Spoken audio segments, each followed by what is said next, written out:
Bismillahirrahmanirrahim. Assalamualaikum warahmatullahi wabarakatuh.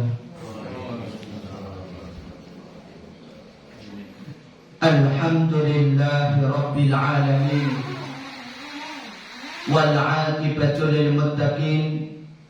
Asyhadu an la ilaha illallah wahdahu la syarika lah, wa asyhadu anna Muhammadan 'abduhu wa rasuluh. Allahumma shalli wa sallim ala nabiyyina Muhammad wa ala alihi wa sahbihi ajma'in, amma ba'd. Allahumma innana as'aluka ilman nafi'an wa na'udzu bika min ilmin la yanfa'. Ma'asyiral muslimin wal muslimat, jamaah kuliah subuh yang semoga senantiasa dicintai dan dirahmati oleh Allah Subhanahu wa ta'ala. Alhamdulillah, kita bersyukur kepada Allah Subhanahu wa ta'ala atas segala limpahan nikmat yang telah Allah Subhanahu wa ta'ala karuniakan kepada kita. Salawat dan salam semoga senantiasa Allah curahkan kepada Nabi kita yang mulia, Nabi Muhammad sallallahu alaihi wasallam. Ibu-ibu, bapak-bapak, jamaah rahimakumullah, insyaallah pada kesempatan pagi hari ini kita akan melanjutkan pembahasan kita tentang fikih sholat berjamaah. Yang pertama yang akan kita bahas pada kesempatan pagi hari ini, bahwasanya makmum sendirian harus berdiri persis di sebelah kanan imam, sejajar dengan imam. Jadi makmum yang sendirian itu harus berdiri persis di sebelah kanan imam, sejajar dengan imam. Imam berada di sebelah kiri, terus makmumnya berada di sebelah kanan, persis. Imamnya tidak maju sedikit ataupun makmumnya yang mundur sedikit, tidak, tapi sejajar. Ini sebagaimana disebutkan di dalam hadis yang sahih yang diriwayatkan oleh Ibnu Majah dan juga diriwayatkan oleh Imam At-Tirmizi dari sahabat Ibnu Abbas radhiyallahu anhuma. Beliau mengatakan, "Bittu fi baiti khalati Maimunah, fa shalla Rasulullah sallallahu alaihi wasallam Isya'a, thumma jaa'a fa shalla 4 rakaat, thumma nama, thumma qama, faji'tu fa kuntu an yasarihi, faja'alani an yaminihi." Saya pernah bermalam di rumah bibitku Maimunah. Lalu Rasulullah SAW sholat Isya, kemudian sholat 4 rakaat, kemudian beliau tidur, kemudian bangun sholat lagi. Lalu aku datang berdiri di sebelah kirinya. Maka beliau sallallahu alaihi wasallam menempatkanku di sebelah kanannya. Hadis ini Bapak Ibu yang dimuliakan oleh Allah merupakan dalil bahwasanya kalau makmum itu sendirian harus berdiri persis di sebelah kanan imam, sejajar dengan imam. Imamnya tidak maju sedikit ataupun makmumnya yang mundur sedikit, tapi sejajar. Kemudian pembahasan yang kedua, makmum 2 orang atau lebih itu berdiri dengan membuat shaf di belakang imam. Jadi kalau makmumnya itu ada 2 atau bahkan lebih, maka posisi makmum itu berdiri dengan membuat shaf di belakang imam. Hal ini sebagaimana disebutkan di dalam hadis yang diriwayatkan oleh Imam Muslim dari sahabat Jabir radhiyallahu anhu. Beliau mengatakan, qama Rasulullah sallallahu alaihi wasallam liyusalliya fajittu faqamtu an yasharihi fa akhadha biyadi. Rasulullah sallallahu alaihi wasallam berdiri hendak sholat. Lalu aku datang dan berdiri di sebelah kirinya. Lalu Rasulullah sallallahu alaihi wasallam memegang tanganku, kemudian memutarku hingga menempatkan di sebelah kanannya. Fa'adaroni hatta aqamani an yaminihi. Kemudian memutarkan hingga menempatkan di sebelah kanannya. Summa ja'a Jabbar bin Sahrin faqama an yasari Rasulillah sallallahu alaihi wasallam fa'akhadha biyadina jami'an fadafa'ana hatta aqamana khalfahu. Tak lama kemudian datang seorang sahabat yang bernama Jabbar bin Sahar, lantas berdiri di sebelah kiri Rasulullah SAW. Lalu beliau memegang tangan kami semua, lantas mendorong kami hingga kami berdiri di shaf belakangnya.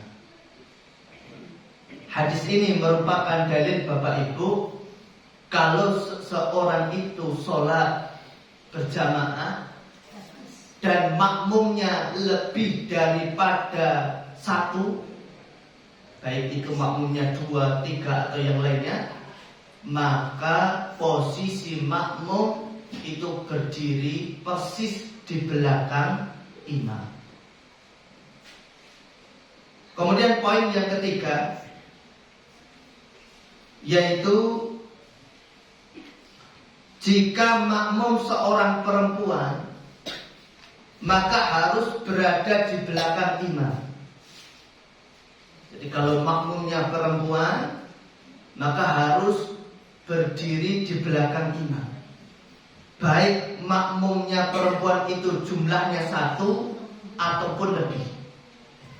Ini sebagaimana disebutkan di dalam hadis yang diriwayatkan oleh Al-Imam Al-Bukhari dan Imam Muslim dari sahabat Anas bin Malik radhiyallahu anhu, bahwa Rasulullah sallallahu alaihi wasallam sholat dengan beliau dan dengan ibunya atau bibinya. Maka sahabat Anas bin Malik berkata, beliau sallallahu alaihi wasallam menempatkanku di sebelah kanannya dan menempatkan perempuan di belakang kami. Jadi kalau sholat berjamaah, makmumnya laki-laki cuma 1, maka posisinya sejajar dengan imam, yaitu makmumnya berada di sebelah kanan, imamnya di sebelah kiri. Kemudian makmum yang perempuan, mereka semua berdiri di sebelah belakang, belakangnya imam. Poin yang keempat, keutamaan mendapatkan takbiratul ihram imam selama 40 hari. Jamaah rahimakumullah, ada keutamaan khusus bagi orang yang dia mendapatkan takbiratul ihram imam selama 40 hari.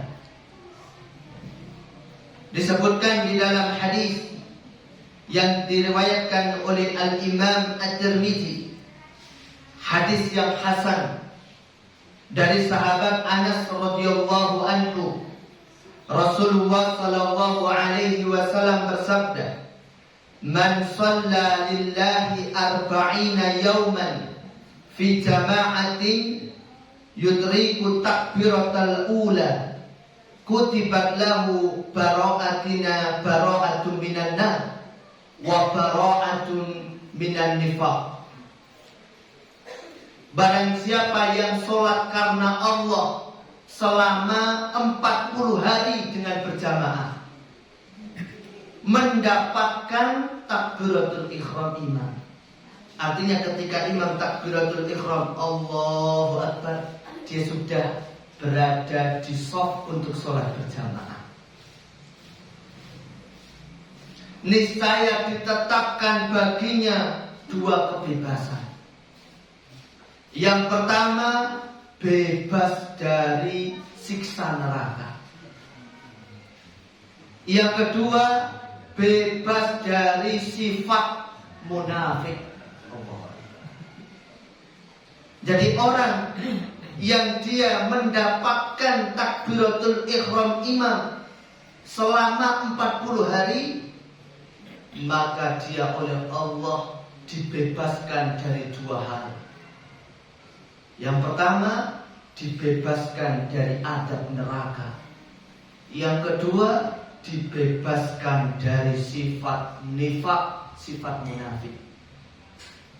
Maka kalau bisa Bapak Ibu, kita berusaha minimal selama 40 hari mendapatkan takbiratul ihram imam. Yakni ketika imam takbiratul ihram Allahu Akbar, kita sudah berdiri di belakangnya untuk sholat berjamaah.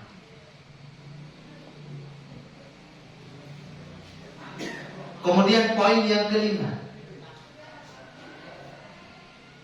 orang yang datang ke masjid di saat imam sudah selesai sholat berjamaah, maka dia mendapatkan pahala sholat berjamaah sempurna. Subhanallah. Jadi kalau kita misalnya datang ke masjid, qadarullah imamnya sudah selesai sholat berjamaah dan akhirnya kita sholat sendirian, maka kita tetap mendapatkan pahala sholat berjamaah secara sempurna. Dengan catatan, terlambatnya kita sholat berjamaah itu karena ada udzur syar'i dan kolo-kolo. Bukannya setiap sholat 5 waktu mesti pas sampai masjid rampung. Sudah sampai masjid rampung, bukan itu. Tapi sesekali kok kita terlambat sholat berjamaah dan ternyata sampai masjid sholat berjamaah sudah selesai dan akhirnya kita sholat sendirian, maka kita tetap mendapatkan pahala sholat berjamaah sempurna. Hal ini sebagaimana disebutkan di dalam hadis yang sahih yang diriwayatkan oleh Imam Abu Dawud dari sahabat Abu Hurairah radhiyallahu anhu. Nabi sallallahu alaihi wasallam bersabda, "Man tawaddaa fa ahsana al-wudu, thumma raha fa wajada an-nas qad shalla, a'tahu azza wa jalla mithla ajri man shallaha wa hadaraha la yanqusu dhalik min ujurihim syai'an." Barang siapa berwudu dengan sempurna, kemudian berangkat ke masjid, lalu dia mendapati jamaah sudah selesai sholat, niscaya Allah Azza wa Jalla memberinya sebesar pahala orang yang mengerjakannya dan mengikutinya. Hal itu tidak mengurangi sedikit pun pahala mereka. Subhanallah. Jadi orang yang sudah terbiasa sholat berjamaah, kok kemudian qadarullah suatu saat dia terlambat sholat berjamaah, sampai masjid sholat jamaah sudah selesai, kemudian akhirnya dia sholat sendirian, maka dia tetap dihitung mendapatkan pahala sholat berjamaah sempurna. Dengan catatan Allah. Boten setiap saben sholat jasa wedal mesti telat. Subuhan telat. Duhuran wis do bubar. Asaran pun gitu bubar. Mariban nggih ngoten isaan ngoten. Bu kok jenengan kok kerep telat alake ngendikane Pak Ustaz ki. Telat wis salat ganjarane sempurna. Nah, iki khusus sing kala-kala niki. Poin yang berikutnya, yang keenam. Orang yang masbuk ketinggalan sholat berjamaah harus mengikuti imam dalam keadaan apapun. Misalnya imam sedang sujud, maka dia harus segera takbiratul ihram kemudian ikut sujud. Karena ada sebagian jamaah yang dia ketika terlambat sholat berjamaah, imamnya sedang posisi sujud, dia nggak segera ikut sujud, tapi nunggu imamnya berdiri. Badan.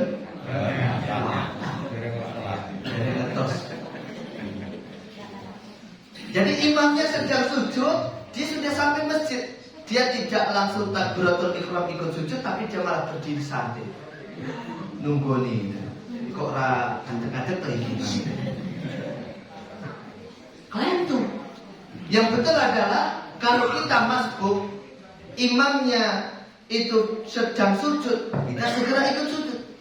Imamnya sedang rukuk, kita ikut rukuk.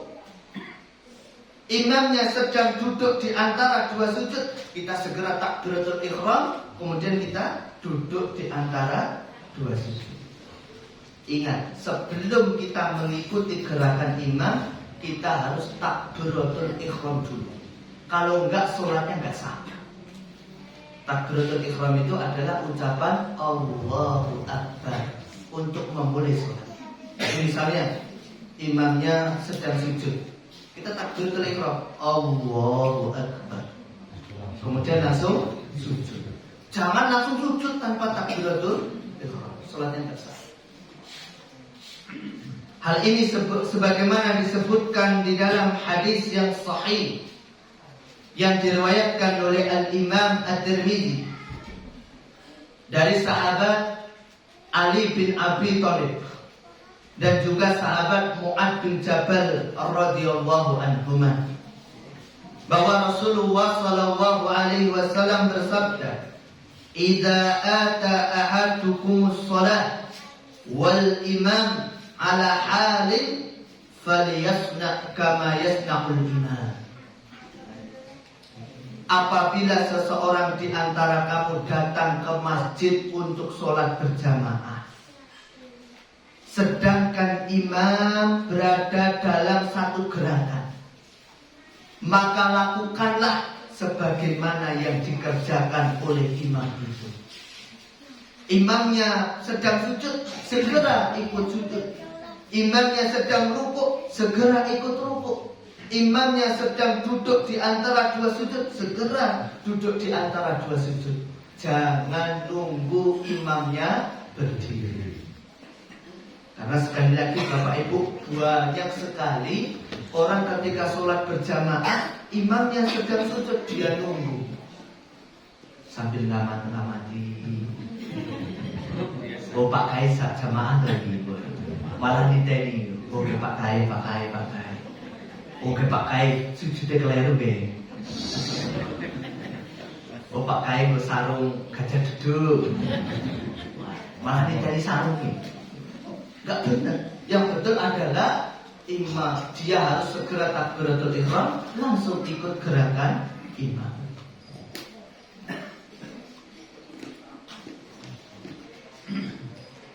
Yang ketujuh, kapan seseorang dianggap mendapatkan satu rakaat ketika sholat berjamaah? Nih, jazakallahu. Masya Allah, ini minumannya jual Pak. Itu berarti pengajiannya kon seko jam 8 ini. Kosong nih gimana? Oh, ada nih. Kapan seseorang dianggap mendapatkan 1 rakaat ketika sholat berjamaah? Yaitu ketika dia mendapatkan rukuk bersamanya. Jadi misalnya begini Pak, imamnya sudah rukuk, Allahu Akbar, kita baru datang. Kalau kita bisa takbiratul ihram, Allahu Akbar, kemudian rukuk dengan sempurna, minimal kita baca doa Subhana Rabbiyal Azim 1 kali, maka kita sudah dianggap mendapat 1 rakaat. Karena kemarin ada jamaah yang tanya kepada saya, Ustaz, ada seorang dai mengatakan bahwasannya kalau kita sholat dan tidak sempat mendapatkan Al-Fatihahnya imam, maka kita tidak mendapatkan 1 rakaat, harus nambah 1 rakaat. Ini malah justru bertentangan dengan hadis. Mungkin Bapak Ibu juga pernah mendengar. Jadi kalau tidak mendapatkan Al-Fatihahnya imam, berarti dianggap ketinggalan 1 rakaat, sehingga nanti harus nambah 1 rakaat. Mohon maaf, ini pendapatnya lemah, bertentangan dengan hadis. Saya bacakan hadisnya. Hadis sahih dalam kitab Sahihul Jami'us Shaghir dari sahabat Abu Hurairah radhiyallahu anhu bahwa Rasulullah sallallahu alaihi wasallam bersabda, "Idza ji'tum ila shalah wa nahnu sujudun fasjudu wa la ta'udduha say'an wa man adraka raq'ah faqad adraka shalah." Apabila kamu datang ke masjid untuk sholat berjamaah, sedangkan kami dalam keadaan sujud, maka sujudlah. Namun kamu jangan menghitungnya sebagai 1 rakaat. Kalau imamnya sudah sujud, kok kemudian kita mengikuti imam sujud, itu belum dihitung 1 rakaat. Barang siapa yang mendapatkan rukuk bersama imam, maka ia mendapatkan sholat, yakni mendapatkan 1 rakaat. Jelas Bapak Ibu? Jadi kalau imamnya sudah rukuk dan kita kok sempat rukuk dengan sempurna, dengan tumakninah, minimal kita baca doa Subhana Rabbiyal Azim 1 kali, maka kita sudah dianggap mendapatkan 1 rakaat. Maka pendapat yang menyatakan bahwasanya kalau tidak sempat mendapatkan Al-Fatihahnya imam, berarti ketinggalan 1 rakaat, itu tidak benar, karena bertentangan dengan hadis Nabi Shallallahu Alaihi Wasallam. Bahkan ada kisah Bapak Ibu, ada seorang sahabat itu ketika Rasulullah sudah rukuk dan dia baru berada di pintu masjid, dia langsung takbiratul ihram terus rukuk, Allahu Akbar, terus rukuk, terus sambil berjalan menuju shaf sambil rukuk. Kemudian ditegur oleh Rasulullah sallallahu alaihi wasallam, besok jangan berani. Jadi kalau Bapak Ibu sudah sampai depan musola ini, kok imamnya sudah rukuk, Bapak Ibu Allahu Akbar langsung rukuk gitu. Jangan seperti itu. Tetap nanti sudah sampai shaf dulu, baru takbiratul ihram, kemudian ikut rukuk. Tapi kalau Bapak Ibu baru takbiratul ihram, Allahu Akbar, kemudian ketika mau mengikuti rukuknya imam, kok imamnya sudah berdiri, itu berarti tidak dianggap mendapatkan 1 rakaat. Karena Bapak Ibu tidak sempat bisa rukuk dengan sempurna mengikuti imam. Baik, poin yang ke-8. Imam dianjurkan memperpendek bacaan, terutama kalau imamnya tahu jamaahnya itu sepuh-sepuh. Berbeda kalau imamnya itu tahu jamaahnya ini muda-muda, santri-santri penghafal Al-Quran. Monggo. Sholat subuh sakjus monggo. Tapi kalau imamnya tahu nih, ini jamaahnya yuswane wis swidak munggah, 50 munggah, wis sepuh-sepuh, kok macane Al-Baqarah. Itu sing do Dan ini imam yang keliru. Kalau tahu makmumnya itu sudah lemah, sudah sepuh-sepuh dan tidak terbiasa sholat berjamaahnya panjang, kok dia baca surat-surat yang panjang. Disebutkan di dalam hadis yang diriwayatkan oleh Imam Bukhari, Imam Muslim, Nabi SAW bersabda, "Idza shalla ahadukum linnas falyuhaffif."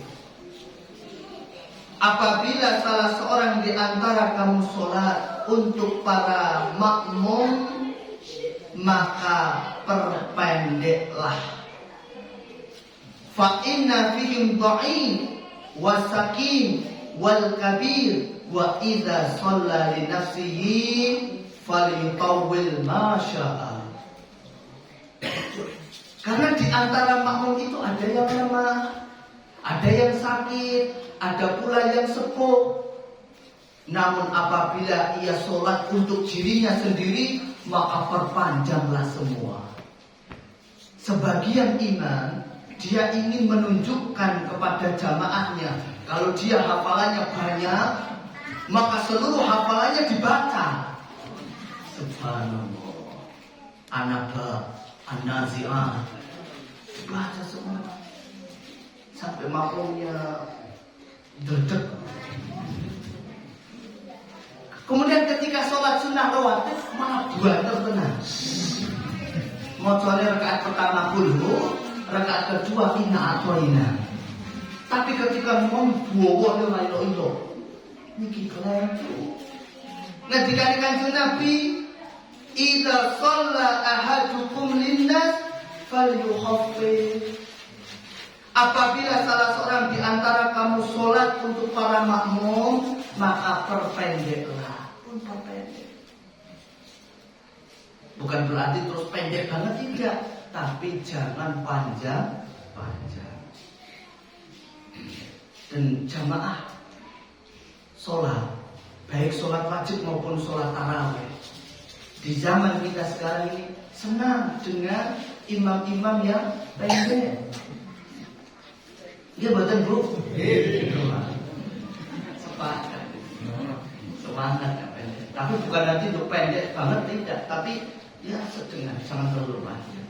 Saya pernah sholat tarawih itu Bapak Ibu, sholat tarawih itu sebenarnya yang sunnah itu yang panjang, yang lama berdirinya, itu yang sunnah. Tapi kalau tidak mampu pendek gak apa-apa. Saya pernah imami sholat tarawih di jamaah pengajian saya di daerah Serunggung. Ketika itu saya baca surat An-Naba, tapi nggak satu surat, tak potong-potong An-Naba. Itu kemudian setelah sholat tarawih, Bapak Takmir Bapak Panitia menyampaikan ke saya, Ustaz, niko ibu-ibu sokate gelendel. Jenengan katanya sholatnya terlalu lama. Oke Pak, atur dulu. Berikutnya pas jadwal saya baca suratnya pendek. Al-Ikhlas, Al-Falaq, An-Nas, Al-Ashr, Al-Kafir. Habis sholat, Ustaz, ibu-ibu reman.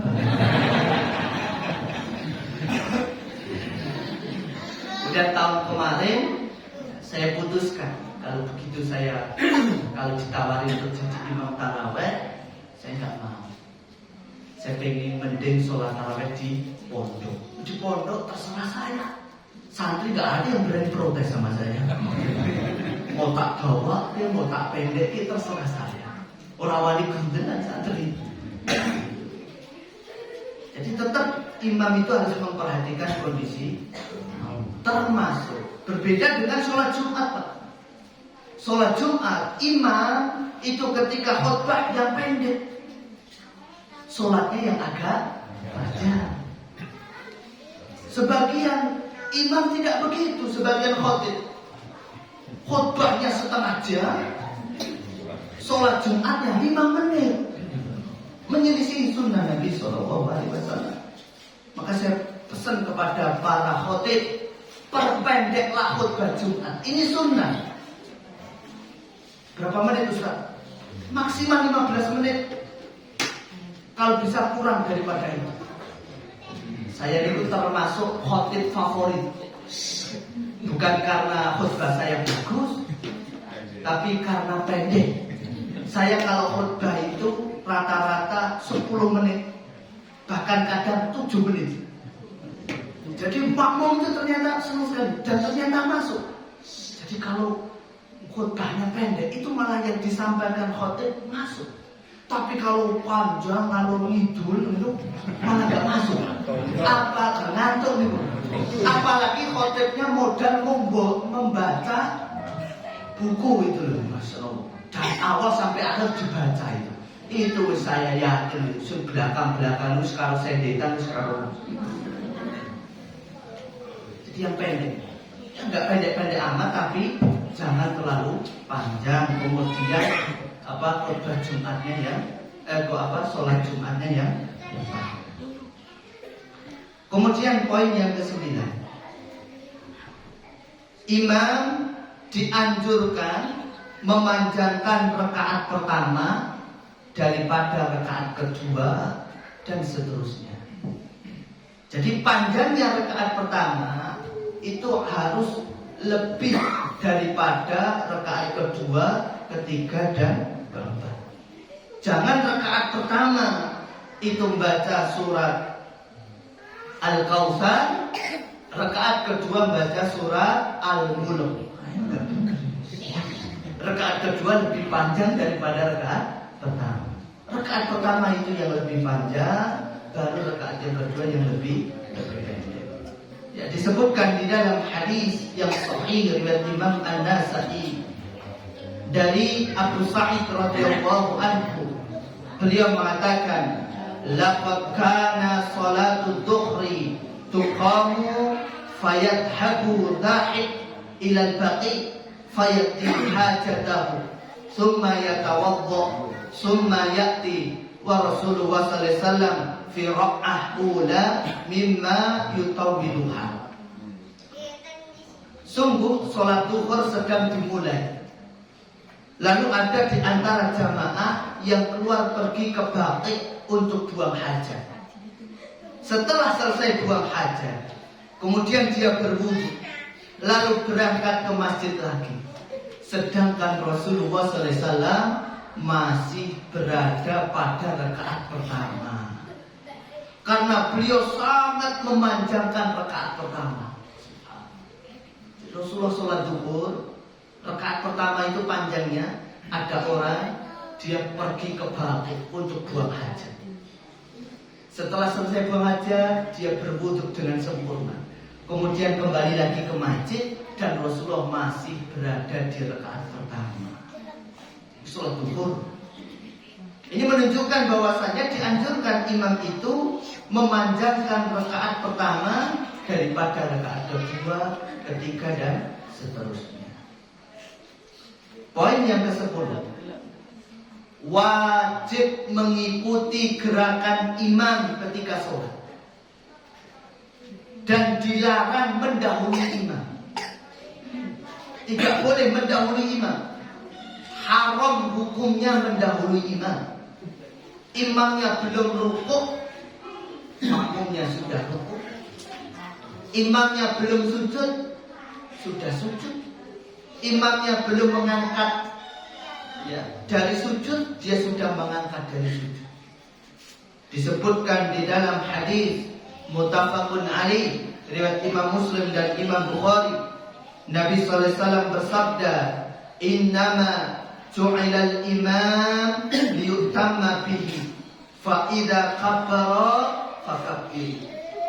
Sesungguhnya dijadikan imam itu hanyalah untuk diikuti.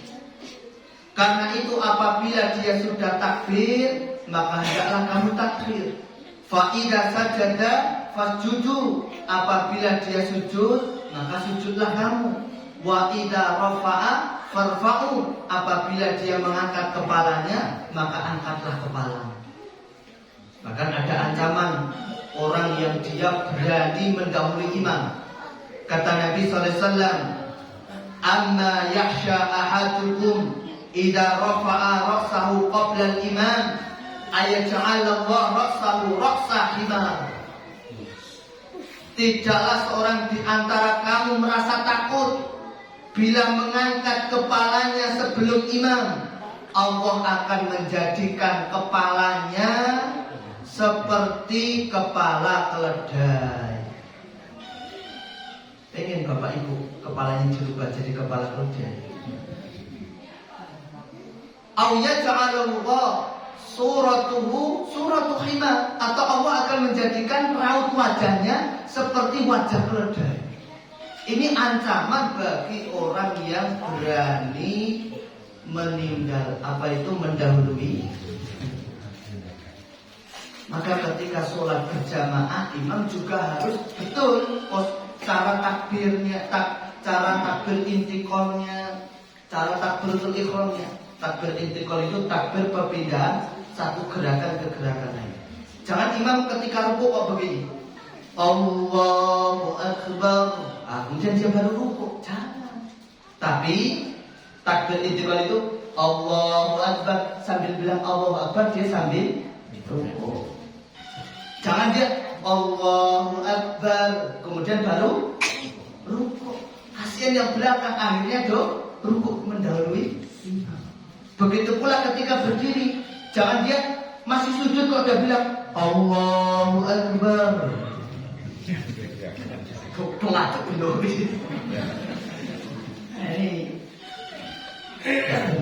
Yang betul adalah imam itu sambil berdiri Allahu Akbar, berdiri. Kemudian baru makmumnya pada mengikuti. Ketika mau sujud demikian, pas mau sujud imamnya sambil mau sujud sambil Allahu Akbar. Jangan Allahu Akbar baru sujud. Nah itu cara imam. Oke. Demikian Bapak Ibu pengajian kita pada kesempatan pagi hari ini.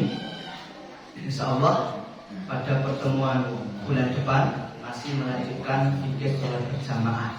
Kita akan bahas orang yang paling berhak menjadi imam.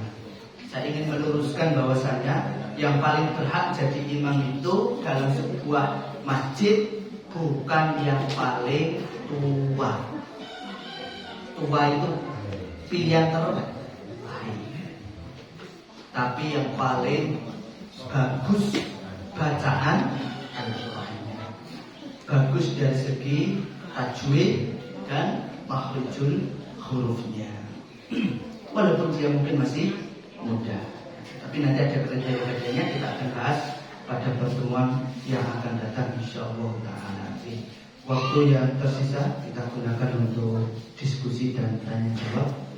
Monggo kalau ada yang ditanyakan silakan. Di soal surat ya, ada kriteria surat panjang, surat yang masak, dan surat yang hanya pendek. Ya. Mungkin ketika ada imam mungkin membaca An-Naba itu sudah termasuk panjang apa masih tengah-tengah atau pendek? Insya Allah kita akan lebih rinci nanti.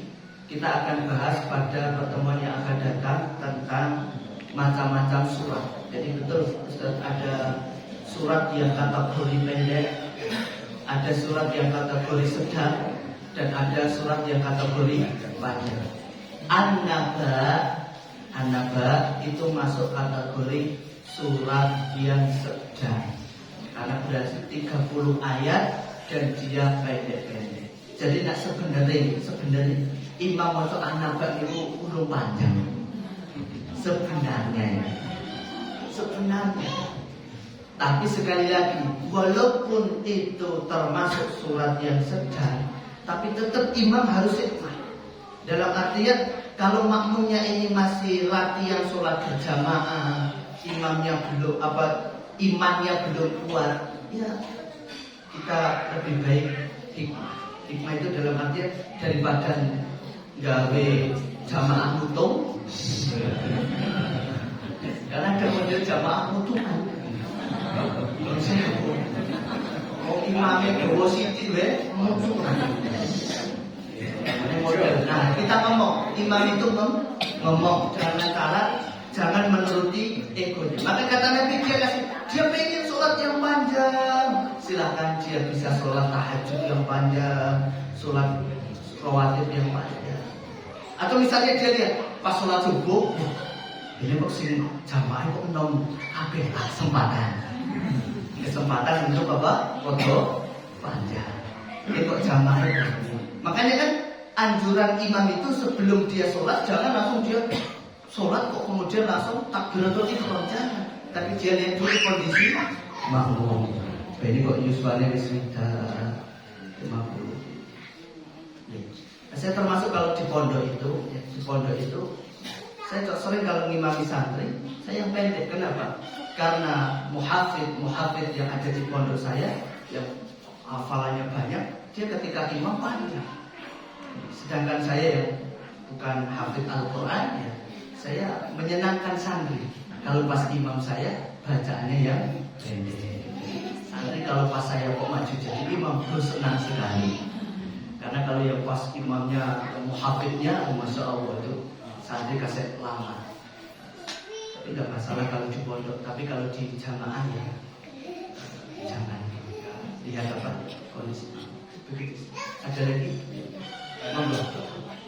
Soal sholat jamaah, misalkan saya safar kan gitu, kemudian di situ kan tidak safar kan 4 rakaat, kemudian saya ada niat untuk menjamaah qashar itu apakah saya pernah melihat teman saya itu melakukan 2 salam, kemudian dia bangkit lagi ikut lagi, itu gimana?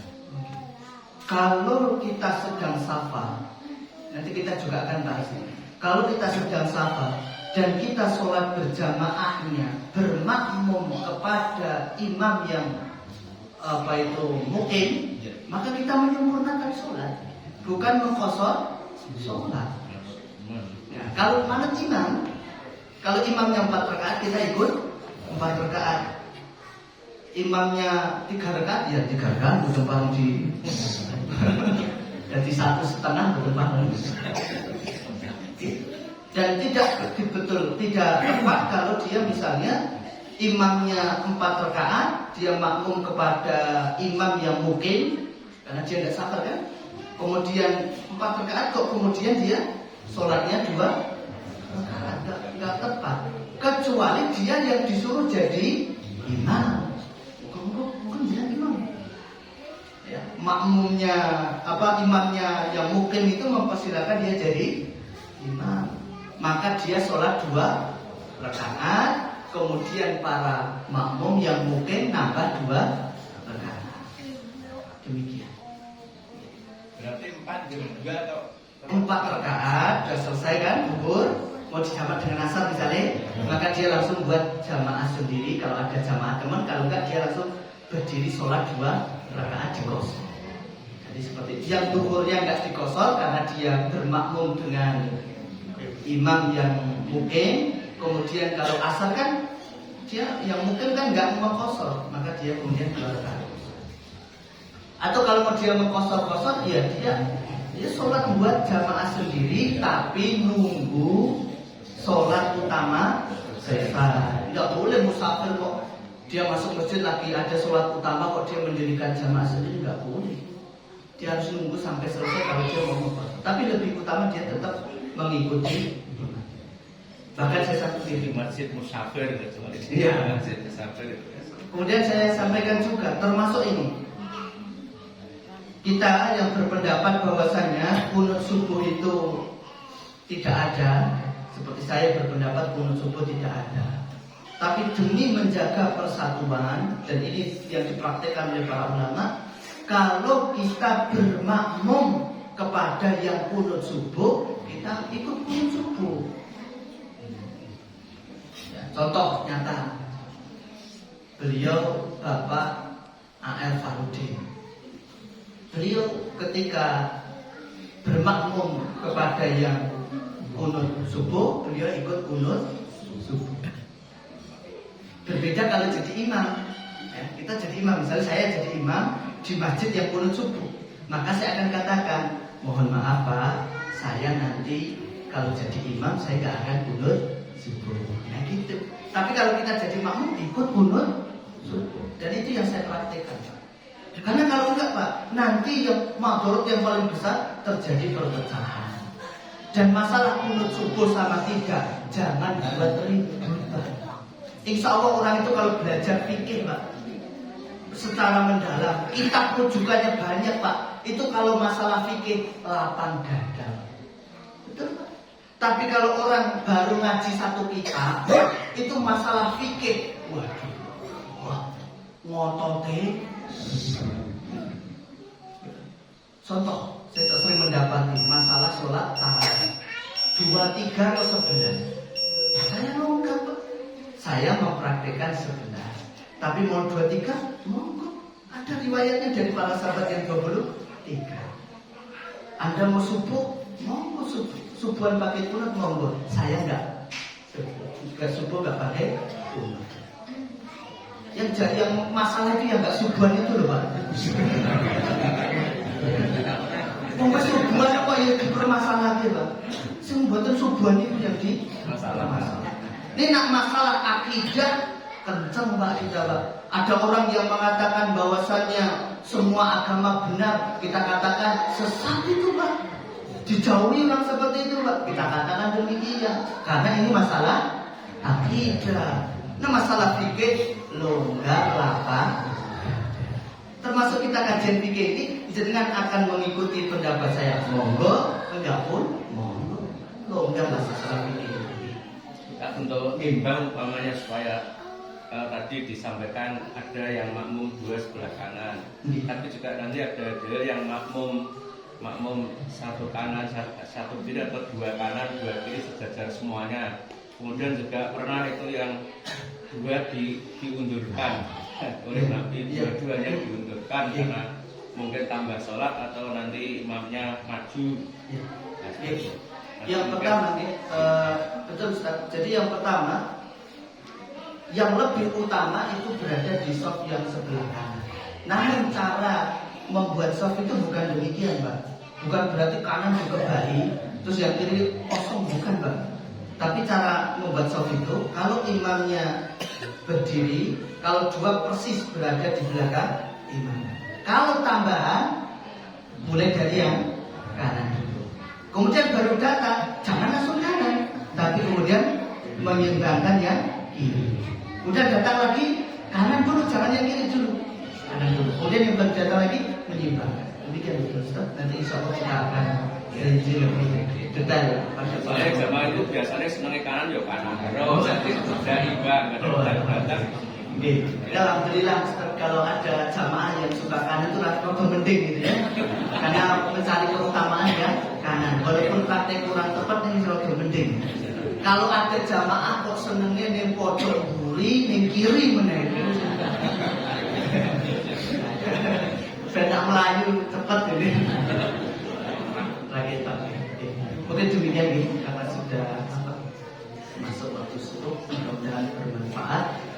Kita akhiri dengan doa kafaratul majelis. Subhanallah wa bihamdihi.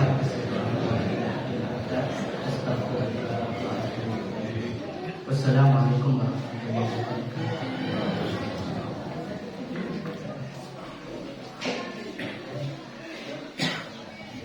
Matur dumateng Bapak Ustaz Seneng Widodo ingkang sampun marintosi dumateng kita sedaya, mugi-mugi saged ningkataken keimanan lan ketakwaan kita dumateng Allah Subhanahu wa taala. Acara ingkang ketiga inggih menika acara